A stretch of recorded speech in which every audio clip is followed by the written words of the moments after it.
नमस्कार दोस्तों, आप सभी का स्वागत है हमारे YouTube channel KR learning hub पर। दोस्तों, आज हम बात करने वाले हैं चक्रवृद्धि ब्याज किस प्रकार से निकाल सकते हैं। आपको जो भी 3-4 तरीके होते हैं सब कंप्लीट वीडियो में बताया जाएगा, तो वीडियो तो एंड तक देखना और चैनल को सब्सक्राइब नहीं किया तो सब्सक्राइब कर लीजिए। देखिए दोस्तों, सबसे पहले चक्रवृद्धि ब्याज में देखिए हमें प्रिंसिपल ब्याज होता है।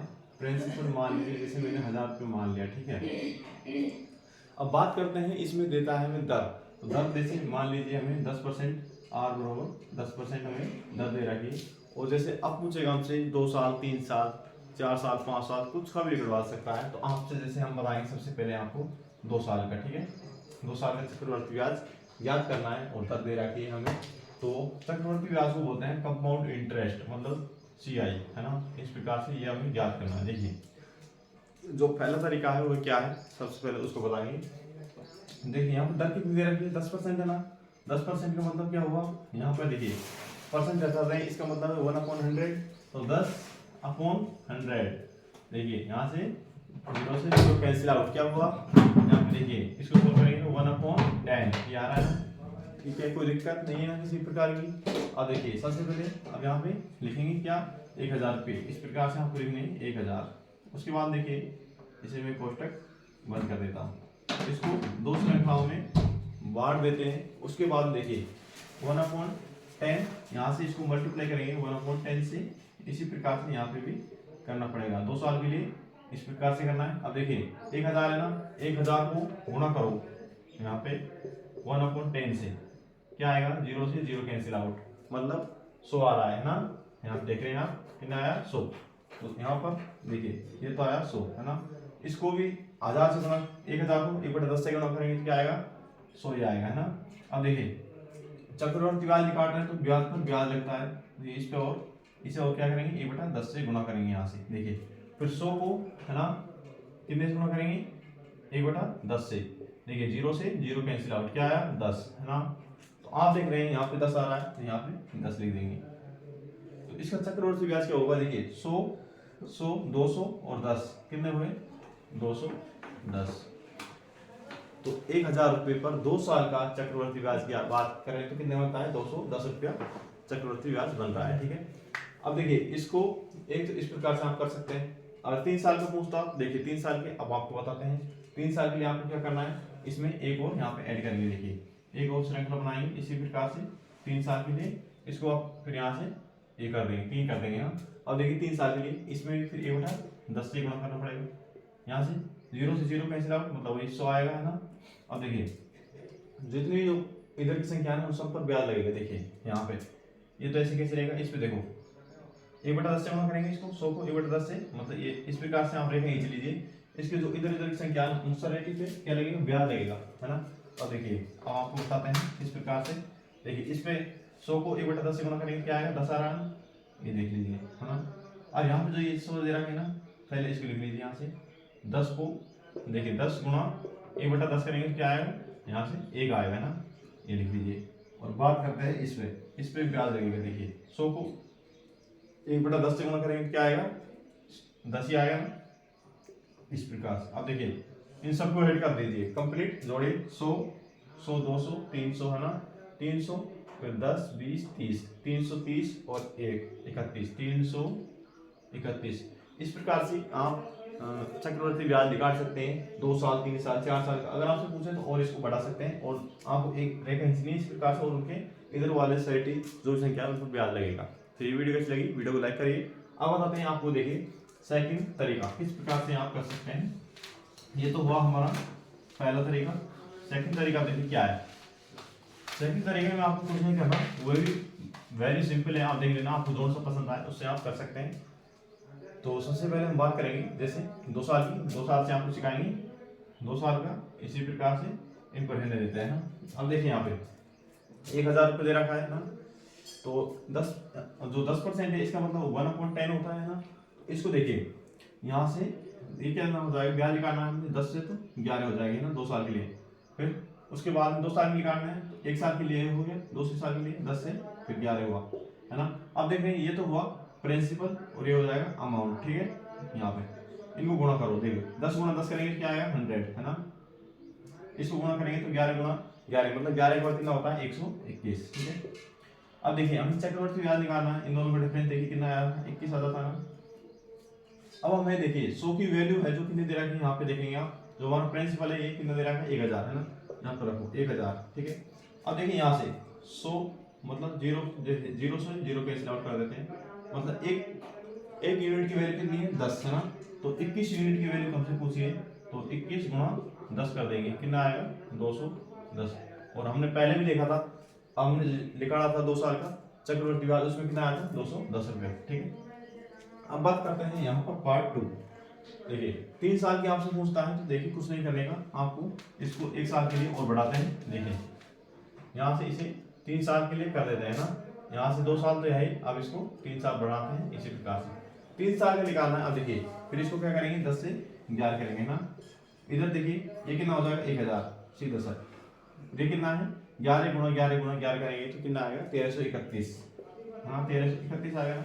अब देखिए इन दोनों का डिफरेंस देखेंगे तो आपको कितना आ रहा है 331 है ना, 331 आ रहा है। और हमने देखा 1000 जो यूनिट है उसकी वैल्यू कितनी है, यहाँ पर देखिए 1001 मतलब सेम है, मतलब एक की वैल्यू 1 है ना, तो 331 गुणा करेंगे हम 1 तो कितनी आएगी 331। इसी प्रकार से आप चक्रवृद्धि ब्याज निकाल सकते हैं। ये तो हमारा सेकंड स्टेप था। अब बात करते हैं थर्ड स्टेप की। थर्ड स्टेप कौन सा, देखिए आपको कंप्लीट बता रहे हैं, बिल्कुल बेसिक से हाई लेवल तक आपको लेके जाएंगे। देखिए जो तरीका है वो कंप्लीटली आपको बता रहे हैं। अब देखिए सबसे पहले इसको मिटाते हैं ना, तो यहाँ पे लिखते हैं 2 है ना, हमारा थर्ड स्टेप। देखिए फर्स्ट सेकंड थर्ड स्टेप की बात करते हैं, तो यहाँ पे वो है जैसे आप अनुपात याद रखें, 2 साल के लिए पूछे तो जैसे 2:1 हो जाएगा ना, 3 साल के लिए पूछे तो उसमें 3 तो फिक्स रहेगा ना। उसके बाद देखिए इन दो ऐड करो, 2 और 1 3 अनुपात फिर 1 करना है ना। उसके बाद देखो 4 साल के लिए पूछे तो यहाँ से फिर लिखना 4 ना, उसके बाद में 3 और 3 6, 3 और 1 4, फिर 1 का ऐसे कैसे है ना। उसके बाद 5 साल के लिए पूछे तो 5 अनुपात 6 और 4 10, 6 और 4 10, और यहाँ पे 4 और 1 5 फिर 1। इस प्रकार से आपको लिखना है। और भी आप ऐसे ऐड कर सकते हैं, 6 लगा देंगे फिर इसको, इस प्रकार से आप करेंगे। सबसे पहले मैं आपको बताता हूँ 2 साल के लिए निकालना। देखिए हमारे कितने रुपये दे रखे हैं, 1000 है ना, 1000 इसका 10% निकालेंगे। 10% मतलब 1/10 मैंने बताया था आपको। यहाँ से 0 से 0 कैंसिल आउट, कितना 100 आया है ना। अब 100 आ गया ना, अब 100 पे फिर 100 को देखिए, 100 को क्या करेंगे 1/10%, मतलब 10% फ्रैक्शन चेंज करेंगे तो 1/10 आएगा। यहाँ से देखिए 0 से 0 कैंसिल आउट, कितना आया 10 आ रहा है ना। तो 2 साल का चक्रवृद्धि ब्याज निकालने के लिए आपको क्या करना है, देखिए पहले वाले को 2 से गुणा करो, मतलब अनुपात देखो 2 साल के लिए अनुपात क्या दे रखा है 2:1 है ना। इसी प्रकार से अब आपको यही करना है। देखिए पहले वाले कितने से गुणा करना है 2 से है ना, अनुपात 2 है, 2 से गुणा करो कितना आएगा 100 गुणा 2 करेंगे तो 200, ठीक है। इसके गुणा करो कितने से, अनुपात में कितना है 1 से गुणा करो कितना आ रहा है 10। इनको ऐड कर दो, देखिए 200 और 10 कितने हो रहे हैं टोटल, यहाँ से इनको ऐड कर दो कितना हो रहा है 210। इस प्रकार से आप निकाल सकते हैं। 3 साल के लिए बताते हैं आपको, देखिए बेसिक से आपको कंप्लीट बताया जाएगा। अब ये तो हुआ 2 साल के लिए है ना। अब इसको यहाँ से हम थोड़ा मिटा देते हैं, यहाँ से इसको देखिए इस प्रकार से ना। अब ये तो हमने 2 साल का था, अब 3 साल का सीखते हैं। यहाँ से इसको कर देते हैं 3 साल। अब देखिए 3 साल के लिए अब आपको क्या करना है, अब जो 10 आ रहा है ना इस पे 10 पे ब्याज लगेगा, 10 पे देखिए 10 पे ब्याज क्या लगेगा 1/10 करना है इसको। यहाँ से 0 से 0 कैंसिल आउट, मतलब 1 आ गया, ठीक है। अब देखिए 3 साल का जो अनुपात है वो क्या है 3:3:1 है ना, 3:3:1। अब देखिए सबसे पहले इसको 3 से गुणा करेंगे, फिर इसको 3 से, फिर इसको कितना से करेंगे 1 से। इस पे अनुपात देखिए 3 साल का क्या है 3:1। इनको याद करना बेसिक आसान है, मैंने बताया था। सबसे पहले हम लिखेंगे 2 साल का, आपको याद रखना है 2:1। उसके बाद में 3 साल के लिए पहले 3 लिखेंगे, फिर 2 और 1 3, फिर अनुपात फिर 1 लिखेंगे। इस प्रकार से देखिए इनको हमने अनुपात से गुणा कर दिया है। अब इनको जो गुणा करिए, देखिए 3 गुणा 100 करेंगे तो क्या आ जाएगा 300 है ना। इधर देखिए 3 गुणा 10 करेंगे तो 30 है ना। और यहाँ पर देखिए 1 गुणा 1 करते हैं तो 1 आ जाए। अब इनको ऐड करो, जोड़ो 300 और 30, 330 और 1 331। और अभी मैंने आपको निकाल के दिखाया था उस पहले वाले क्वेश्चन से, जो मतलब पहले क्या था ना, जो सेकंड तरीका था उससे निकाल के दिखाया था 331 आ रहा था, और फर्स्ट वाले से भी। तो फिर देखिए अब बताते हैं आपको चौथा। तो ये आपको वीडियो अच्छी लगी हो तो वीडियो को लाइक कर दीजिए, चैनल को सब्सक्राइब कर लीजिए और बेल आइकन को रिफ्रेश कर लीजिए। हम आपके लिए बेहतरीन कंटेंट लाते रहेंगे। अब देखिए नेक्स्ट है हमारा, किस प्रकार से आप कर सकते हैं। जैसे मुझे दे रखा है यहाँ पे 10% का ना चक्रवृद्धि ब्याज, तो मैं इसको कैसे निकाल सकता हूँ। एक तरीका हमारे पास ये भी है, जैसे मान लीजिए ये हमें 2 साल का दे रखा है ना, 2 साल का निकालना है। तो सबसे पहले क्या करेंगे, देखिए इसका एक सूत्र ये होता है a plus b plus a b upon में 100 है ना। चक्रवृद्धि ब्याज ज्ञात करने के लिए आपको इस वाले सूत्र से यूज करना। देखिए इन दोनों को यहाँ पे मतलब जो दर दे रखी है ना हमें, दर की और 2 साल के लिए निकालना है, तो इसमें सबसे पहले ये सूत्र लगाना आपको, ठीक है। उसमें देखो यहाँ पे दर 10 प्लस 10 गुणा 10 अपॉन में 100 कर दो, ठीक है। 0 से 0 कैंसिल आउट, कोई दिक्कत नहीं है ना। अब देखो 10 कितने होते हैं, 20 प्लस 1 गुणा 1 करेंगे तो 21, 1 है ना, 1 गुणा 1 करेंगे तो 1 आएगा। 1 और 20 कितने होते हैं, 21 होते हैं। तो जो हमारे जो दर है 2 साल की कितनी आ रही है, 21% आ रही है, ठीक है। हमें दे रखी है मतलब 1000 वैल्यू है ना, 1000 रुपये दे रखा है ना हमें 1000। ये प्रिंसिपल है, प्रिंसिपल अपने आप में 100% होता है, तो 100 का भाग दे देंगे ना। और हमें जैसे निकालना चक्रवृद्धि ब्याज मतलब 2 साल का, इसको 2 साल की हमने जो दर है ये कितनी है, 21% है ना, हमने निकाल लिया। अब देखिए यहाँ से 0 से 0 कैंसिल आउट, इधर देखेंगे आप कितना आ रहा है 210। इस प्रकार से भी आप निकाल सकते हैं। मैं आपको 3 साल का बताता हूँ, देखिए 3 साल का कैसे निकालेंगे।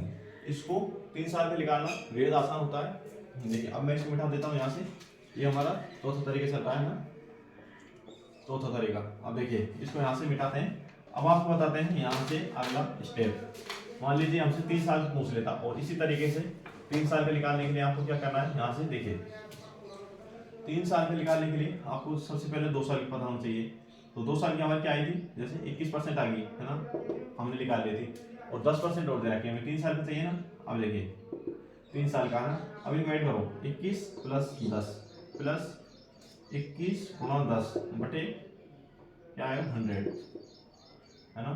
अब देखिए बटे 100 आ गया। अब देखिए 21 और 10 कितने हो रहे हैं, 21 और 10 कितने हो रहे हैं 31 प्लस यहाँ से 0 से 0 कैंसिल आउट, 21 गुणा 1 करेंगे तो 21 आएगा। 21 में 10 का भाग देंगे क्या आएगा 2.1 है ना। तो एक कितने हो रहे हैं 33.1%, 33.1%। इनको ऐड करेंगे तो इस प्रकार से। अब देखिए 33.1% आ रहा है, तो इसको अब देखिए यहाँ पे 1000 है ना, यहाँ पे लिखेंगे 1000, ठीक है, कोई दिक्कत नहीं है। अब 1000 में भाग देंगे कितने का, 100 का, ठीक है, गुणा। अब क्या करेंगे 33.1%, यहाँ पे लिखेंगे 33.1%, ठीक है। परसेंट रहने दो, 33.1 आ जाएगा, ठीक है। अब यहाँ पे देखिए यहाँ से इसको हटाएंगे ना, यहाँ परसेंटेज की वजह से 16 आया है ना, इसको हटाएंगे। देखिए यहाँ पे क्या आ जाएगा 0 है ना, पॉइंट हटाते 0 लगता नहीं लगता है। अब देखिए 0 से 0 कैंसिल आउट, यहाँ से 0 से 0 0 से 0 मतलब कितना आया 331। 3 साल का चक्रवृद्धि ब्याज कितना आया 331। ये फोर्थ तरीका था। अब बात करते हैं यहाँ पर अगला स्टेप। देखिए अब आपको बताते हैं कौन सा तरीका रह गया। 4 तो मैंने बता दिया आपको है ना, 5 तरीका। देखिए 5 तरीका आप उससे निकाल सकते हैं, सूत्र से भी। सूत्र का भी आपको बता देते हैं एक बार। देखिए जैसे कंपाउंड इंटरेस्ट का सूत्र होता है प्रिंसिपल प्लस 1 प्लस r अपॉन 100 की पावर t माइनस प्रिंसिपल, ठीक है। ये सूत्र होता है चक्रवृद्धि ब्याज निकालने के। देखिए प्रिंसिपल हम दे रखा है मान लीजिए 1000, यहाँ पर हमने मान रखा है और दे रखा है ना। और जैसे सबसे पहले मैं आपको बताऊंगा इसको 2 साल के लिए, फिर उसके बाद देख लेंगे 3 साल का। तो देखिए यहाँ पे 2 है ना, उसी प्रकार से जो दर दे रखी है हमें यहाँ पे प्लस, यहाँ पे डायरेक्ट रहेगा ये ना, गुणा में ये है तो इस वजह से प्लस नहीं आएगा। 1000 कोष्टक में यहाँ पे क्या दे रखा है 1 प्लस आर का मान दे रखा है 10 बटे 100 इसकी पावर 2 माइनस 1000 है ना। इस प्रकार से लिख दिया, कोई दिक्कत नहीं है। इस प्रकार से यहाँ पे देखिए यहाँ से 0 से 0 कैंसिल आउट कर दें, कोई दिक्कत नहीं है। 10 एकदम 10 10 रहे 11 मतलब 11 बटे 10 है ना, इसका वर्ग गुणा 1000 चल रहा है यहाँ पे, माइनस कितना है 1000, यहाँ तक कोई दिक्कत नहीं है। अब देखिए 11 का वर्ग कितना होता है 121 है ना, 10 का वर्ग कितना होता है 100। इसको गुणा कर देंगे कितने से 1000 से, यहाँ से 0 से 0 कैंसिल आउट, कितना हुआ माइनस 1000 है ना। अब देखिए ये कितना हुआ 121, ये हो जाएगा 1210, ठीक है। इनको गुणा करेंगे तो 1210 आ जाएगा ना, माइनस 1000 घटा देंगे इसमें। देखिए 1210 में से 1000 घटाएंगे तो क्या बचेगा, इधर देख लीजिए। तो यहाँ से 210 210 रुपया चक्रवर्ती ब्याज आएगा। ये आप सूत्र से भी निकाल सकते हैं। ये हमारा 5वां तरीका हुआ था, है ना। अब बात करते हैं आगे नेक्स्ट तरीका, देखिए कौन सा है। ये तरीके हो गए आपको कंप्लीट, है ना। एक तरीका और बता देते हैं, कोई रह गया हो तो देखते हैं, थोड़ा सोचते हैं कौन सा तरीका आपको और बेटर हो सकता है। देखिए इसको मैंने आपको अधिकतर जो भी तरीका है वो सब बता दिए कंप्लीट। आपको जितने भी आप कर सकते हैं, जैसे भी आपको उचित लगे उनके अकॉर्डिंग आप इनको कर सकते हैं ना। तो इसी प्रकार से आप इसको कर सकते हैं। जैसे मान लीजिए हमें दर्द दे रखी, इसको सबसे पहले तो इसको तोड़ना होगा। अब मैं आपको जो 5 तरीके हैं उन सभी को आपको एक साथ कंप्लीट सिखाता हूँ, ठीक है। तो देखिए 2 साल के लिए सबसे पहले तो हमको दर का पता होना चाहिए। दर के लिए 10% है ना, 10% का मतलब 1/10 है। यहाँ पे देखिए हमें दे रखी सबसे पहला तरीका, देखिए पहला तरीका क्या है। जैसे हमें दे रखी 1000 रुपये, ना 1000 रुपये में दर कितनी दे रखी 10%, 2 साल के लिए तो 10% का मतलब होता है, यहाँ पे देखिए 10% इसका मतलब होता है 1/10। 10 से क्या हो जाएगी, 10 से हो जाएगी 11, है ना। फिर 10 से 11 2 साल के लिए काट रहे हैं। यहाँ से देखिए ये हो जाएगा 100, यहाँ हो जाएगा कितना 121, है ना। इन दोनों का डिफरेंस देखेंगे क्या आ जाएगा 21। अब आप देखिए यहाँ पे 100 और 121 है ना, ये है प्रिंसिपल बोलते हैं इसे, और इसे अमाउंट बोलते हैं ना। अब यहाँ पे देखेंगे आप 1000 जो प्रिंसिपल दे रखा है हमें 1000, ये मतलब 100 का मान हमें कितना दे रखा है 1000। 1 यूनिट का मान निकालेंगे यहाँ से कितना आ रहा है 10, तो 21 यूनिट का मान कितना हो जाएगा 10 से गुणा कर देंगे तो कितना आ जाएगा 210। ये तो हमारा चक्रवर्ती ब्याज होगा। अगर हमसे वो पूछ लेता अमाउंट, मतलब मिश्र धन पूछता, ये यहाँ से 10 गुणा कर देते 121, है ना। इस प्रकार से अमाउंट आ जाता। ये तो हमारा पहला तरीका। अब बात करते हैं यहाँ पे सेकंड तरीके की। सेकंड तरीका मैंने बताया था, जैसे मान लीजिए यहाँ पे 1000 रुपये दे रखा है हमको, इसको डिवाइड करना है 2 साल के लिए, है ना। तो दर दे रखी है हम जैसे 10%, तो 1/10 होगा, मैंने आपको बताया था। यहाँ पे मल्टीप्लाई करना है इसको। उसके बाद देखिए 0 से 0 कैंसिल आउट, यहाँ पे क्या आया 100, इसके यहाँ पे भी 100 आ जाएगा। फिर इसमें चक्रवर्ती ब्याज लगेगा, है ना। देखिए यहाँ पे इसको करेंगे 1/10 से मल्टीप्लाई करेंगे, क्या आएगा 10। अब इनको ऐड करो 100 100 210 मतलब 210, है ना, ये आ रहा है। देखिए यहाँ पर अगर आपसे साधारण ब्याज पूछता तो 100 और 100 कितने होते हैं 200। चक्रवर्ती ब्याज पूछा है तो 200 इनको ऐड कर देंगे 210, है ना। अगर चक्रवर्ती और साधारण ब्याज का अंतर पूछता तो ये हो जाता 10 हमारा, ठीक है, ये वाला। अब बात करते हैं देखिए थर्ड स्टेप। थर्ड स्टेप में जैसे मैंने आपको बताया था जो दर है इनको ऐड करना है। जैसे 2 साल के लिए निकालना है तो 10 प्लस 10, है ना, प्लस 10 गुणा 10 अपॉन 100, ठीक है। 2 0 से 2 0 कैंसिल आउट, तो इनको आप कहते हैं 10 और 10 20, 20 और 21, ये आ जाएगा 21% हमारे पास आ गई, है ना चक्रवर्ती ब्याज। अब देखिए यहाँ पे, तो अब यहाँ पे सबसे पहले 1000 रुपये दे रखा है, इसमें 100 का भाग देंगे, है ना, और गुणा कर देंगे 21 से। यहाँ से 2 0 से 2 0 कैंसिल आउट, कितना हुआ 210, ये हमारा चक्रवर्ती ब्याज आ गया। अब बात करते हैं जैसे चौथा तरीका है वो कौन सा रह गया।